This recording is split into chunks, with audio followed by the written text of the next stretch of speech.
Arkadaşlar benim adım Barkın, soyadım Tanrısever. 6C sınıfından geldim. Patlamayan balon deneyini yapacağız.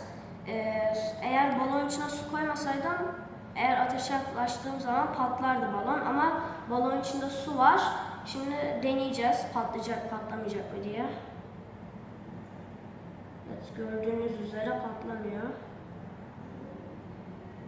Altında da yanık oldu zaten.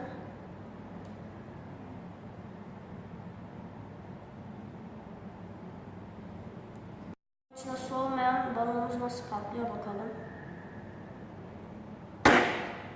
Evet, patladı. İçerimize su, yani balon içine su koyduğumuz balon niçin patlamadı? Şimdi bunu açıklayacağım.